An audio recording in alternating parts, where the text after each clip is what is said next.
Oh yes, Thanksgiving. A time of year I only like because of lack of work. A time where people can come together, eat, and spend time with one another.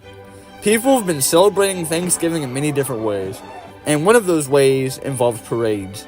New York City's Macy's Thanksgiving Day Parade is one of those parades. It's infamous for its floats, What dances, is that? bands, and its most iconic part of the parade, its giant balloons. Now, to give some backstory on the parade started in 1924 and was created by Macy's employees, many of whom were immigrants. The parade was originally called the Macy's Christmas Parade and served as a festive way to kick off the holiday shopping season. The first parade featured live animals borrowed from the Central Zoo, marching bands, and fellow employees dressed in vibrant costumes, and the introduction to Santa Claus at the end of the parade. The parade was a smashing success, drawing huge crowds and boosting Macy's sales. In 1927, it was a huge year for the parade. The name of the parade was changed from the Macy's Christmas Parade to the Macy's Thanksgiving Day Parade to celebrate the Thanksgiving season and to celebrate the American spirit and unity. Not only that, but the same year, giant helium balloons ranging from size and characters were introduced. The balloons were the most iconic part of the parade, and many people from across the country come to celebrate their favorite characters fly across the sky. However, the first balloons that were made out of cloth and carried by teams of people on the ground, similar to how they were today, but just a bit different. In 1928, helium was introduced to inflate the balloons, allowing them to float and be carried high above the parade route. Since then, many safety measures have been continuously improved to ensure the smooth and safe operation of these massive balloons during the parade, largely due to accidents involving the characters. Today, we will discuss some of these infamous accidents involving these giant helium balloons. Back in the late 1920s and late 30s, the balloons at the end of the parade would instead be released into the air as part of the festivities. They would basically soar into the sky and float thousands of feet in the air and would basically float wherever the wind pushed them until they were deflated or landed somewhere. There was an award offered for whoever found the balloons after they landed. Macy's attached return address labels to the balloons, promising an award for its safe return. The award was typically a nominal amount of cash, ranging from around $25 to $50, which was a considerable sum during that time. Today, that amount would be the equivalent to $700 in today. As stated earlier, they had to stop the release of the giant balloons after the parade due to a series of incidents related to these balloons. For example, in 1932, when the balloons were released on 34th Street, the wind from the west brought some of the balloons near inches away from being punctured by buildings, such as a hippo balloon, which flew inches away from the Empire State Building. The hippo was last seen heading for Brooklyn. A fisherman also reported seeing the hippo 100 miles off the Rockaway Point, quote-unquote, walking on water. Around this time, ace pilot and brainstormer, Colonel Clarence D. Chamberlain was making a flight from Floyd Bennett Airport with several passengers. While flying, he spotted Felix the cat and Jerry the pig floating towards him. Allegedly, Chamberlain lassoed the pig balloon with a rope. The cat balloon also got snared by the wing, but broke loose. 2 days later, that exact same cat balloon had got caught on a high-tension wire at West Norwood and fucking combusted into flames. Also in 1932, a plane nearly fucking crashed because a balloon got stuck onto it.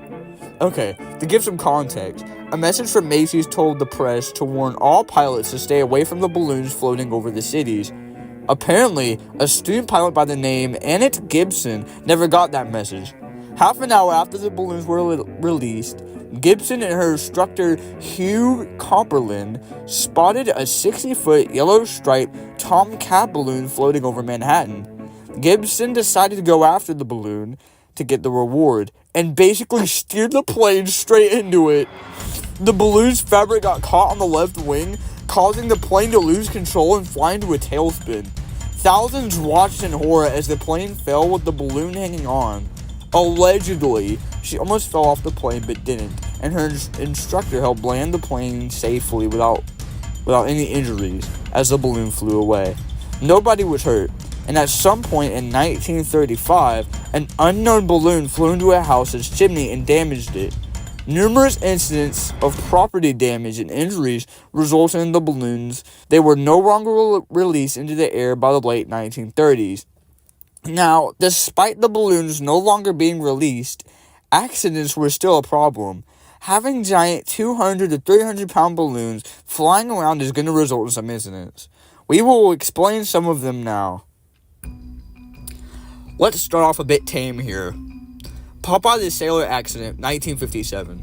In 1957, it was a very rainy Thanksgiving. Despite the cold weather plus rain, hundreds of people of thousands came to watch the parade.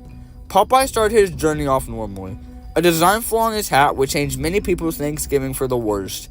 A small dent in Popeye's iconic sailor's cap was quickly filling up with rainwater, and eventually caused the infamous Popeye to tip over, spilling 50 plus gallons of rainwater, cold rainwater, on the poor unsuspecting crowd. Nobody was hurt, but many were freezing. Despite this, the balloon still continued the parade and finished it unscathed. Next one we're going to look over is Dudley the Dragon, 1995. Let's just say this balloon didn't go far. Sure, a few months earlier, the balloon had a smooth test flight, but this Thanksgiving would be completely different for the balloon. Moments after the balloon began its march, a strong crosswind blew the Dragon into a lamppost at 77th Street, causing glass to shatter all over the crowd. Only one person had minor injuries, and the only one there that was seriously injured was the balloon itself. With a large gash to its side, it had to be removed. Let's just say it never flew again after that. Not only did it not fly because of its accident that it got into, but it also didn't fly because no one really knew who Dudley the Dragon was. So yeah, they had to retire the balloon. Bullwinkle. The reason why I say Bullwinkle without any specific date was simply because of the numerous accidents he was involved in. This particular balloon flew a total of 23 years, making it one of the longest lasting balloons in the parade's history. Due to the balloon being in the parade for so long, it of course found itself in numerous accidents. The following accidents happened in 1964, 1971, 1976, and 1982. Most notably, in the 1982 accident, he was falling into trees at Central Park West, puncturing his nose badly. He was removed from the parade just shy of the finish line, nearly finishing the parade. The balloon was starting to show its age and was never flown again after 1983. They thought about bringing the balloon back in the 1996 parade, but it sat in Macy's warehouse for years on end, and it had multiple leaks in the balloon, and it just wasn't safe to bring back. So instead, they completely decided to just rechange the entire balloon in regards to Bullwinkle. This balloon also stood up outside of the White House for an event. I'm not exactly sure what this event is, and if you know what the event is, comment it down below. That will help a lot. Kermit the Frog, 1985. The balloon ran into its first major accident in 1985. While Kermit was flying over Columbus Circle, the balloon's stomach was torn by several trees, sending it crashing to the ground. A complete miracle happened as the balloon was lowered to the ground and still finished the parade despite his stomach being completely exposed. Another accident involving this frog happened in 1991 after his head was completely torn off from a lamppost at Times Square. Like in 1985, he finished the parade despite his massive head injury. The balloon was a special balloon, as it was the first balloon to appear outside the United States. It was flown to England to celebrate the Year of a Child.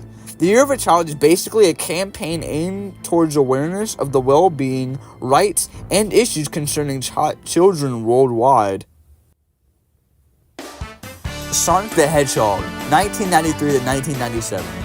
This balloon was a complete disaster. Despite showing up a total of 5 years in the parade, it only made it through the parade route twice, those being 1994 and 1996. In 1993, 1995, and 1997, the balloon caused some chaos on the parade in its first debut. It started its journey off normally.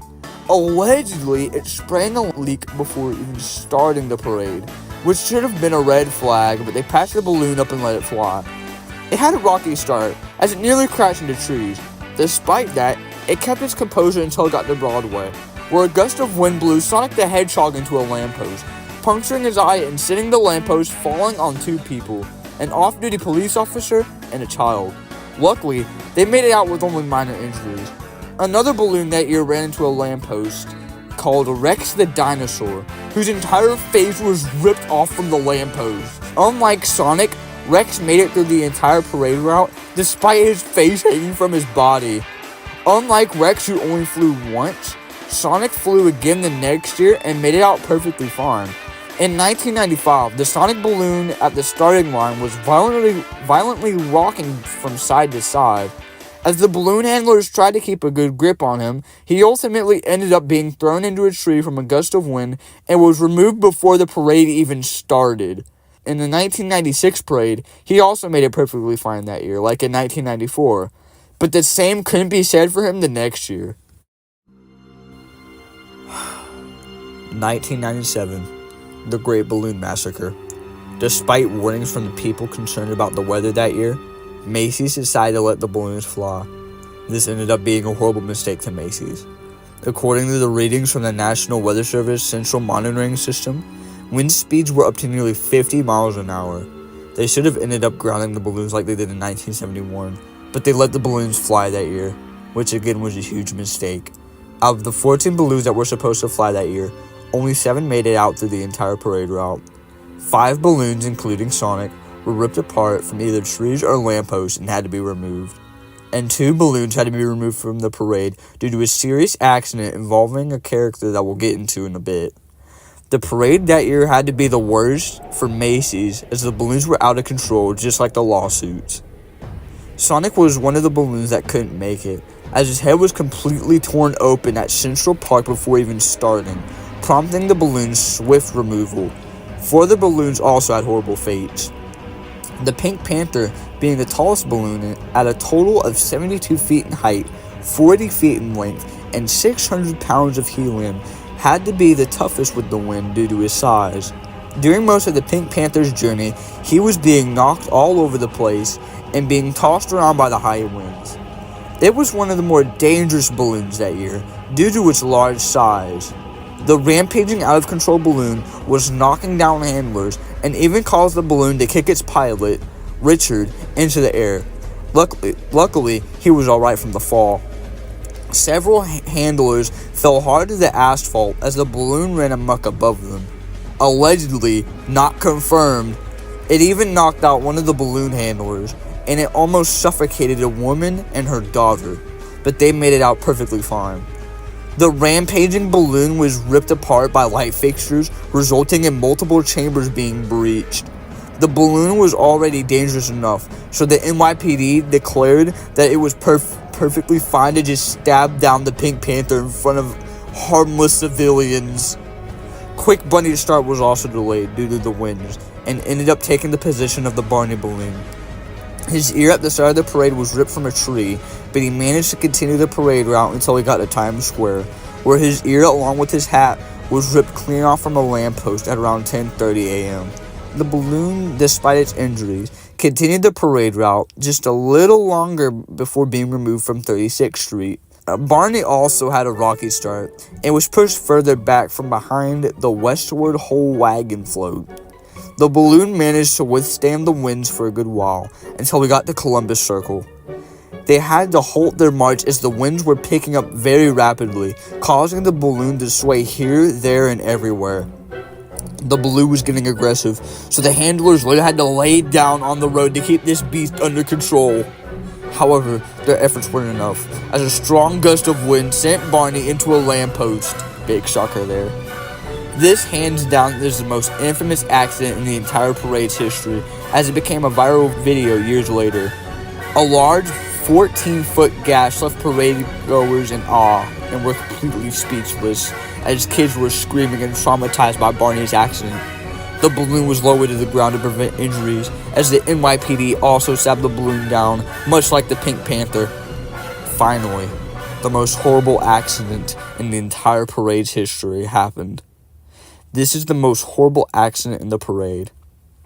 The Cat in the Hat accident. Some spectators were a bit nervous after the Peter the Rabbit balloon nearly broke off a lamppost at Central Park West. Moments later, at the exact same spot, the Cat in the Hat was spotted heading towards 72nd Street.